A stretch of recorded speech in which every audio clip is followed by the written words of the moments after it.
to a course on linear algebra. In the previous lectures we have seen the definition of a linear independent and dependent vectors, and we have seen some results and problems on linear independent and dependent vectors. In this lecture also we are going to continue with the same. You can see the question that we are going to discuss now in the screen. In this we are given with a set of linearly independent vectors, right? Here they have given that collection v1, v2, etc. vn is the set of linearly independent vectors, means it is linearly independent vectors in some vector space V over F, right? And we are asked to consider a subset S which is formed with the help of these vectors, and the entries are entries are given with the notation that u1, u2, etc. un, right? And T, another set T is considered, that is with the notation w1, w2, etc. wn, right? Here this, what is this entry ui? It is defined. ui is vi plus vi plus 1. That is, if you are going to take u1, that is v1 plus v2, right? And this is true for I from 1 to n minus 1, and un is nothing but when we need to define un, we will have vn plus 1, right? So this vn plus 1 is asked to be considered to 0, right? So vn plus 1 is 0. And similarly, what is this wi? This wi is vi minus 1 plus vi. So in order to write what is w1, we need v naught. Okay, here this is true for I runs from 1 to n, and here v naught is same as that of vn. Okay, so from this we need to identify which of the following is linearly independent set and for what value of n. That is the problem that we are going to see in this lecture. Let us get into the problem. The necessary things that are to be squeezed from the problem is written on the board that you can see. And first, now let us look into S. Okay, here what is u1? It is v1 plus v2. Okay, what is u2? It is v2 plus v3, and this goes till un minus 1, that is vn minus 1 plus vn. And what is un? It was supposed to be vn plus vn plus 1, that is 0. So we have this, and when we put that in a matrix notation, okay, un, what are we going to have? We have 1 1. Okay, we are going to have a n cross n matrix which is multiplied with v1 v2 till vn, right? So it is going to be 1 1 and other entries are 0. For the second case, 0 1 1 and other entries are 0, and it is going this way. Okay, and what is the entry we will have at the n minus 1th row? It is 0 0 goes till 1 1 at the last, right?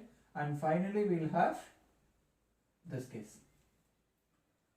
Here we don't know any information except that this v1 v2 etc vn are linearly independent. We do not know any other information about these vectors. Only this is the thing we have.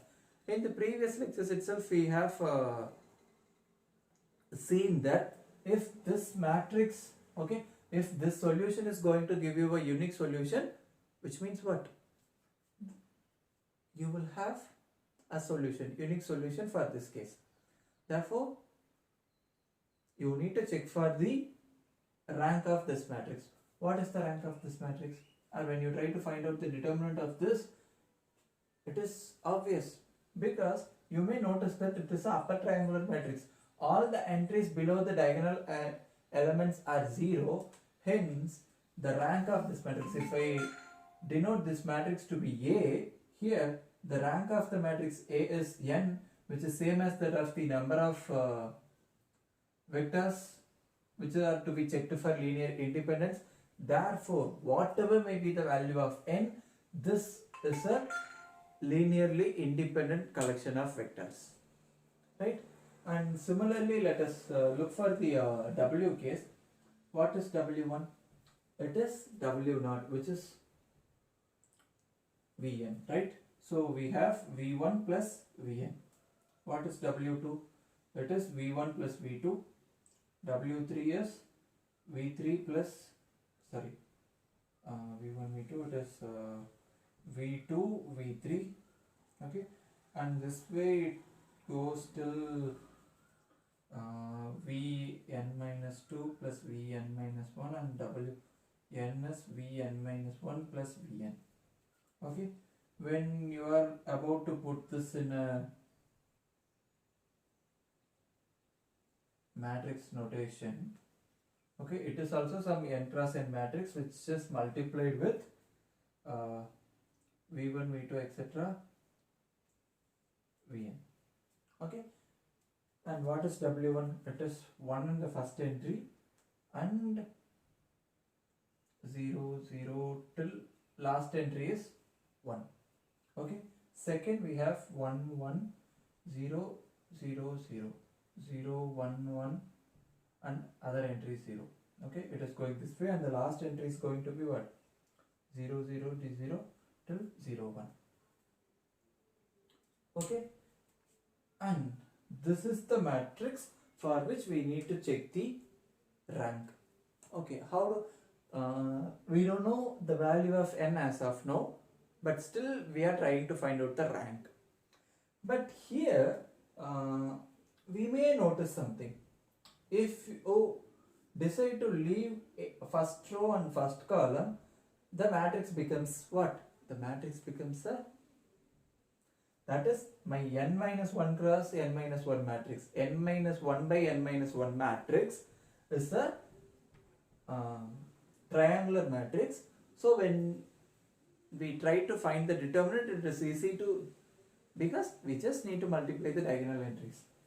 Okay, now let us okay, let me take this matrix to be B and see what happens with B. What is this determinant of B? Okay, I am writing the determinant of B here. This is 1. Okay, 1. Okay, I leave off the first row and first column and I see this, and this happens to be what? The determinant is 1. Okay, since in all the diagonal entries I have 1. Okay, I haven't written this previous, so if you see, this is going to be the case. Okay, I have left these things, so only in the diagonal I have 1. So my determinant value is 1, and I will have here, I will have minus, plus, minus, plus, and I have to come this way. Okay, when I come this way, I will not know what is the thing I am going to have here. It is minus or plus, that depends on this n. Okay, let me have this.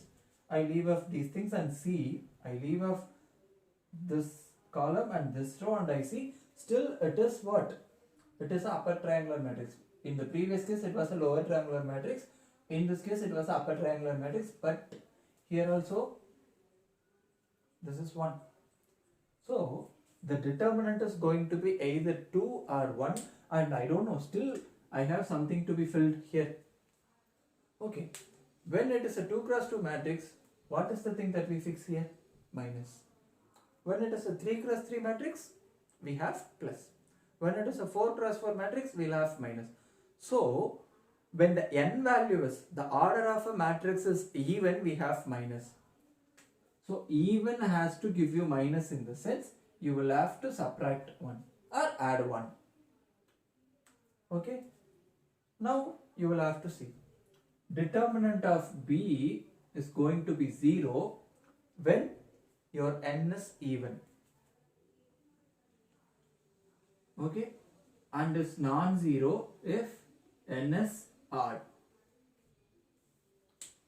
Right, these are the general findings. Now from the options you may click the things. the collection S is linearly independent for all possible values of n.